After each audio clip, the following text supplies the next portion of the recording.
Ladies and gentlemen, welcome back to another video podcast in the moments that matter in the employee journey. As you know by now, after a whole month of video podcasts, and thank you so much for the audience who have been staying with us till now, we need to look at the subtopic that developed from this and how to identify and how to better develop them. To do so, we invite amazing guests, and today we have Hamish joining us for us to touch base on the topic of how to recruit in a saturated environment. Hamish, thank you so very much for joining us. A side note, also a big thank you to Felix, one of the previous guests who actually got us to get introduced to each other.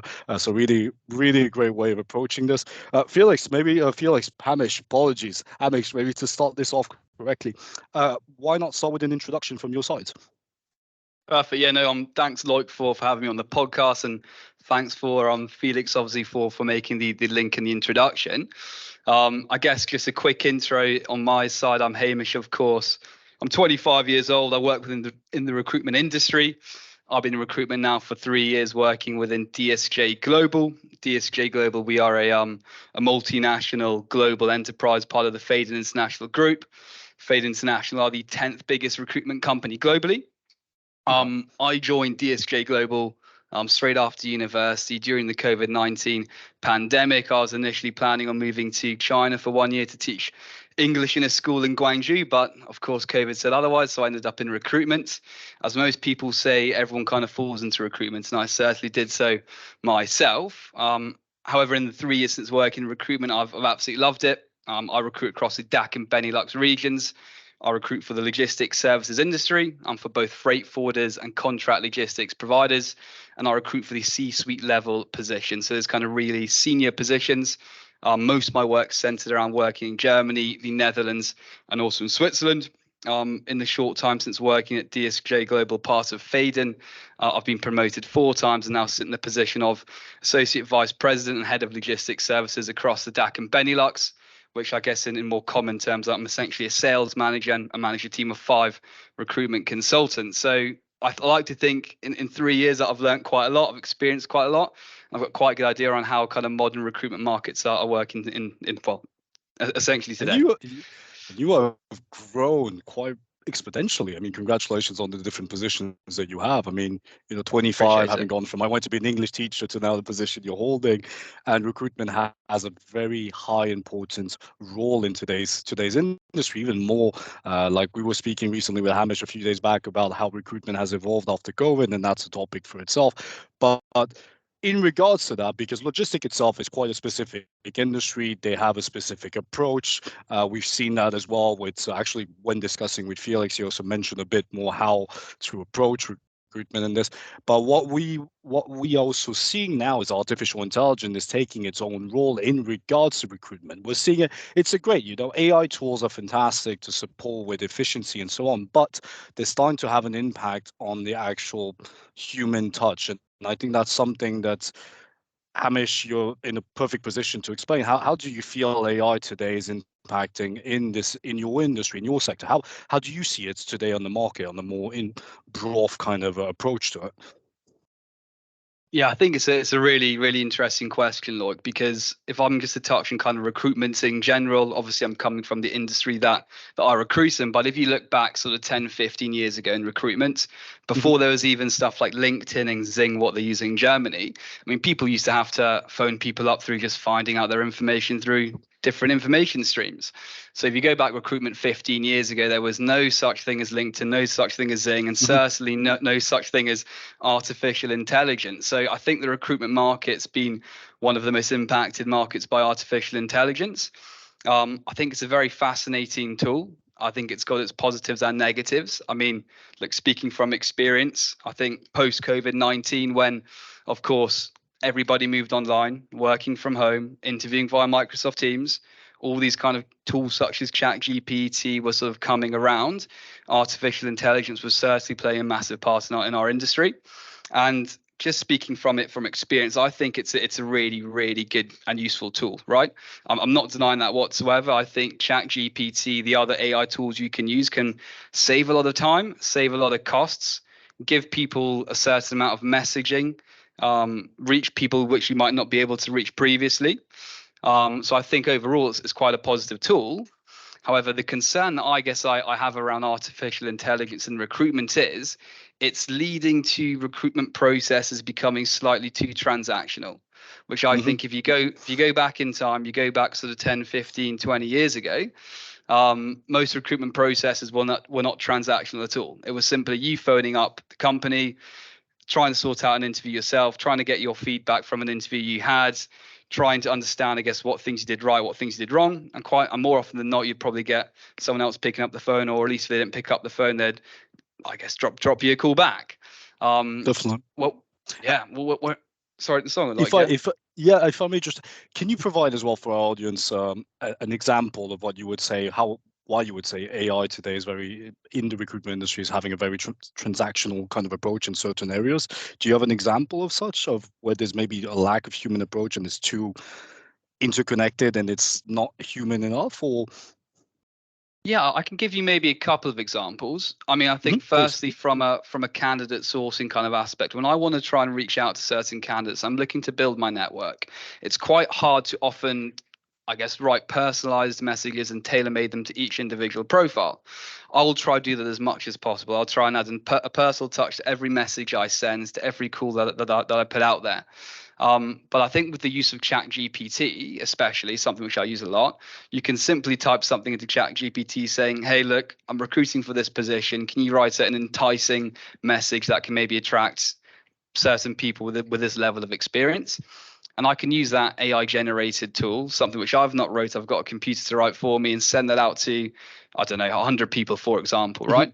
So in that sense, yeah, it's very beneficial because it saves me a lot of time. But then it's also taken away that personal connection, because I'm therefore not personally writing a message, or I'm not feeling I have to phone up that person. And that adds quite a transactional element to it, I feel. But I think more importantly, actually, where the transactional element from AI comes from is when candidates are kind of being, I guess, pushed through an interview process, or when candidates are going through the interview process where there might be 2, 3, 4, 5 interview rounds. I think ChatGPT can be very beneficial, or sorry, any AI tool can be very beneficial when if somebody applies to a job advert and that job's not necessarily the right fit, the company knows it straight away. They can send them an instant rejection email saying, thank you for your application, but you are now rejected for this position because of X, Y, and Z, which I think is quite good because it gives the candidate something rather than nothing. However, I think because of the way AI is going, is that throughout that recruitment process, if a candidate is having a first interview, then the second interview that they get arranged is arranged by AI generated email. And then they don't have any contact with that company or a recruiter. And then they might turn up to that second interview, and that's just the second point of contact they've had with that company. There's been no personal connection in between interview rounds. There's been no understanding around actually how did that candidate find the interview? What do they like about it? What do they not like about it?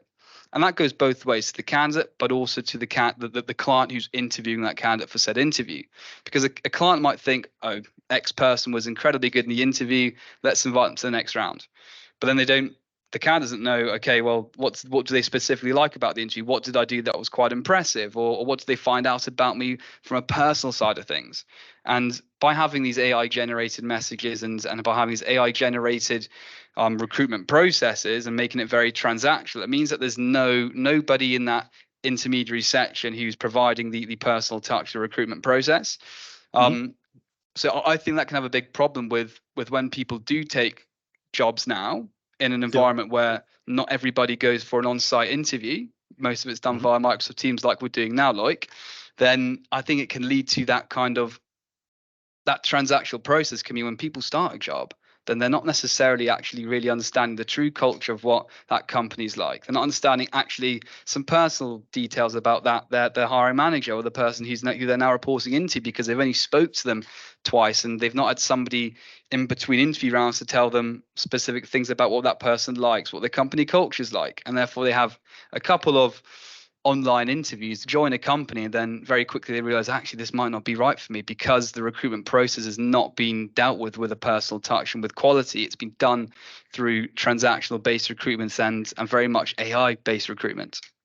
So it can actually also impact, you would also agree to the fact that on the long run, because of course there's a problem if we break it down into different steps. One of those is also later on is this might impact the retention of that said employee as well in the first place. Because as you mentioned, if the whole time, I promise you I'm not an avatar, who knows, maybe in the future we'll have an avatar video podcaster right here, host. But jokes aside, I mean, like, if you think about it, the person, as you mentioned, is constantly going to have everything generated by computer. From a candidate perspective, he might not even know that. Then he gets to the company, he's pretty much the first image he has, what he understands of the business, and his understanding of why he got hired is based on something that's not even human in the first place. And therefore, when he sees the truth, it might create a form of disconnection to what he was expecting, which can lead to retention. Would you agree to such? Yeah, I would 100% agree, Loic. And this is based on my own personal experience. Mm-hmm. And by personal experience, I mean by the conversations I've had with people. Okay, so people who I speak to in my network, but also what some of my clients have told me about the retention of employees. Because I think during COVID-19, when everybody was hired via Teams, I mean, there was no choice, right? That was how everybody got hired. Mm-hmm. The amount of clients I've had who've come and said to me, look, this person wasn't what we thought they were going to be. And then after 3 months, they move them on. Or the candidate said, look, to be honest, this company is not what I thought it was going to be. I need to find something else. And the amount of times I've heard that over the last year or so, I've thought, well, that's a lot more than I would thought. So now I'd have conversations with some of the directors in my company or senior managers who have been in recruitment for 10 plus years, and they'd say, yes, we're seeing right now across Europe a lot more people joining positions, not understanding actually what that position was or what the culture was like, and goes on both sides, the company and the person joining the business, and then they're left with no choice but to leave and find something else because it's really not what they actually thought they signed up for, and that goes on both sides. So I mean, I'm not got any stats to back that up, Loic, but I'm just going on my own personal experience of what I felt when talking to people in the industry across Europe, and from discussing this with my managers and directors, that they're also saying a very similar thing. No, absolutely. And I think it's also really interesting because it gives also a taste for the audience, because whether we like it or not, a lot of people might not even be aware that on the recruitment side, AI has been utilized that far, right? Because I wouldn't be surprised. I'm learning as well. I wouldn't be surprised if I get the email. But if you told me all the rejection emails that we might get might be generated by AI, then yeah, I would be surprised a bit more. And to me, it would just, that's more of a personal opinion, but it would just not show a great image of the company if you can't even take the time to personalize, your approach in terms of why that person might not be the right fit, because you're helping a human being as well at the same time, right? That human touch isn't just about identifying the right skill set and hiring them, is also supporting them on the long run, because they might not be a good fit for this, but if they get the right feedback, they might understand how to be a good fit if for the same company in the future, right? When another opportunity might show up. And that's something AI simply, I don't believe, would be able to really approach much on that. And well, I mean, do you find it, because I thought, logistic is definitely not a sector I've personally worked in, but do you feel AI is quite present in the recruitment industry specific to that industry, or is it a bit more less present? I think I wouldn't say it's necessarily, I guess, more related to one industry over another industry. I think because logistics is such a big industry across Europe. I mean, it's one of the top 3 industries in Germany. In the Netherlands, of course, it's massive as well, and likewise in Switzerland too. That I think because it's such a big industry, and I'm working in that industry, I see it a lot more. But no, I don't think it's industry specific. I think all companies, especially some of the bigger companies who get, I don't know, thousands of applicants, who have thousands of recruitment processes ongoing on a global scale. For them, it can save them a lot of time and cost. So I think maybe you see it more with the bigger companies. But also, like I said, it's not necessarily a negative thing at times. I think it's just something that needs to really be managed. I think AI and the use of these different tools can be really beneficial to recruitment. And I think I certainly use them a lot. I know most of my colleagues use AI a lot. However, I also think the role of a recruiter is becoming more and more important, because that personal element is being discarded in most processes. As we wrap this up, first of all, thank you so very much, Hamish, for joining us. A lot of really cool insights. Thank you to our audience. Hope you can enjoy this as much as we did in this conversation. And a massive thank you to our partners. Appreciate it. Cheers, Loic. Thank you.